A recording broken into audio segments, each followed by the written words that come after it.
નમસ્કાર. મોટી ગાડી, મોટું ઘર, એકદમ ઊંચું પદ, શું આ બધું જ સાચી સફળતા છે? ચાલો આજે આપણે સફળતાની આ જે જૂની વ્યાખ્યા છે ને એને જરા પડકારીએ અને સમજીએ કે જીવન જીવવાની સાચી કળા એ ખરેખર શું છે. તો શું જીવનનો એકમાત્ર ધ્યેય ફક્ત પૈસા કે વસ્તુઓ ભેગી કરવાનો જ છે? ના, બિલકુલ નહીં. આજના આપણા આ વિશ્લેષણમાં જવાબ એકદમ સ્પષ્ટ છે: ના. ખરી સફળતા અને આનંદ છે ને એ કોઈ બહારની દુનિયામાં નથી, એ તો આપણી અંદરની દુનિયામાં છે. આપણા વ્યક્તિત્વના વિકાસમાં અને આપણને જે અંદરથી સંતોષ મળે છે ને એમાં જ છુપાયેલી છે. તો ચાલો હવે પહેલા ભાગ તરફ આગળ વધીએ. અહીં આપણે પૈસા ટકા જેવી ભૌતિકવાદી વાતોથી ઉપર ઉઠીને એ સમજવાની કોશિશ કરીશું કે સાચી સિદ્ધિ એટલે શું અને એને માપી કેવી રીતે શકાય. જુઓ, સફળતાનો જે સાચો પાયો છે ને એ બહાર નહીં પણ અંદર છે. જ્યારે કોઈ વ્યક્તિ અંદરથી એકદમ સંતુષ્ટ હોય, વિકસિત હોય, ત્યારે જ એને સાચા અર્થમાં સફળ કહી શકાય. દુનિયાને જે બધી સિદ્ધિઓ દેખાય છે ને એ તો બસ અંદરની આ સમૃદ્ધિનો એક પડછાયો માત્ર છે. તો એક સફળ અને અર્થપૂર્ણ જીવનનું પહેલું રહસ્ય શું છે? એ છે આપણી અંદર રહેલી મહાનતાને ઓળખવી અને એને વિકસાવવી. આને ચારિત્ર્યનો હીરો પણ કહેવાય છે. કેમ? કારણ કે જેમ હીરો અંદરથી ચમકે ને, બસ એ જ રીતે વ્યક્તિનું સાચું મૂલ્ય પણ એના બહારના દેખાવથી નહીં પણ એના આંતરિક ગુણોથી જ નક્કી થાય છે. અને આચાર્યજીનું આ ડાયમંડ સૂત્ર જુઓ, કેટલી સરસ રીતે આ જ વાત સમજાવે છે. અહીં મુખ્ય વાત એ છે કે સફળતા એનાથી નથી મપાતી કે આપણે કેટલું મેળવ્યું. ના, સફળતા તો એનાથી મપાઈ છે કે આપણે સમાજને કેટલું આપી શક્યા.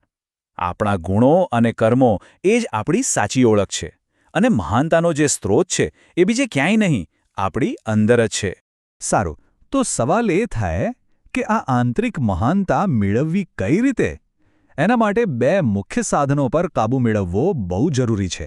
એક છે સમય અને બીજું છે મુશ્કેલીઓ. ચાલો હવે એ જોઈએ કે આ બંને આપણી આ યાત્રામાં કેવી રીતે મદદ કરી શકે છે. સફળતાનું બીજું રહસ્ય છે સમયનું સંચાલન.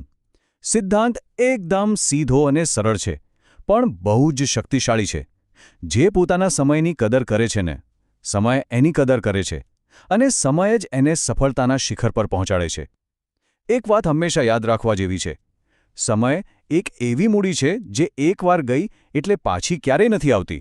તો પરિશ્રમનો જે માર્ગ છે એને આપણે 3 સહેલા પગલાંમાં સમજી શકીએ. પહેલું, પોતાના સમયની કિંમત કરો. બીજું, આળસ જે પ્રગતિનો સૌથી મોટો દુશ્મન છે એને છોડી દો. અને ત્રીજું, ખાલી મહેનત જ નહીં પણ એક નક્કી કરેલા હેતુ સાથે પુરુષાર્થ કરો. બસ આ જ છે પ્રગતિનો સાચો રસ્તો. અને હવે આવે છે બીજું ડાયમંડ સૂત્ર. આ સૂત્ર આપણને મુશ્કેલીઓ સામે લડવાની તાકાત આપે છે. વાત એમ છે કે પડકારોને સમસ્યા નહીં પણ આપણી જાતને વિકસાવવાની એક તક તરીકે જોવા જોઈએ. જ્યારે પણ જીવનમાં કોઈ સંકટ આવે ત્યારે બસ 2 જ વસ્તુ કામ લાગે છે: ધૈર્ય અને અતૂટ શ્રદ્ધા. એ જ આપણને સાચો રસ્તો બતાવશે. હવે આપણે આવી પહોંચ્યા છીએ છેલ્લા અને કદાચ સૌથી મહત્વના ભાગ પર. જુઓ, સફળતા મેળવવી એક વાત છે, પણ એ સફળતાને આપણા અંગત જીવન સાથે જોડીને એક સંતુલન જાળવવું એ બિલકુલ અલગ વાત છે. તો ચાલો હવે એ જોઈએ કે આવું સંતુલિત જીવન કેવી રીતે શોધી શકાય. એક વાત તો ગાંઠ બાંધી લેવા જેવી છે: એવી કોઈપણ સફળતા જે આપણને આપણા પરિવાર અને મિત્રોથી દૂર કરી દે એ છેવટે તો સાવ ખોખલી જ સાબિત થાય છે. એનો કોઈ અર્થ નથી રહેતો. યાદ રાખજો, સાચી સફળતા એકલા રહેવામાં નથી પણ આપણા પ્રિયજનોના સાથમાં છે. તો આપણે કહી શકીએ કે એક સાચા અર્થમાં સફળ જીવન 3 પાયા પર ઊભું છે.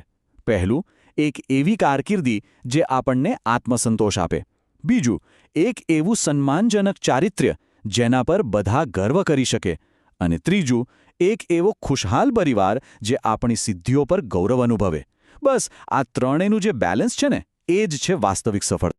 અને આ બધા જે ગહન અને પ્રેરણા આપનારા વિચારો છે એનું સ્ત્રોત છે યુગ ઋષિ પંડિત શ્રીરામ શર્મા આચાર્યજીનું અમૂલ્ય સાહિત્ય. એમના જ માર્ગદર્શનથી આપણે જીવન જીવવાની આ સાચી કળાને સમજી શકીએ છીએ. અને અંતે એક સવાલ જે આપણે સૌએ પોતાની જાતને પૂછવાનો છે: હવે જ્યારે સફળતાના આ બધા રહસ્યો આપણી સામે છે, તો પછી પોતાના જીવનને વધુ અર્થપૂર્ણ બનાવવા માટે આપણું પહેલું પગલું કયું હશે?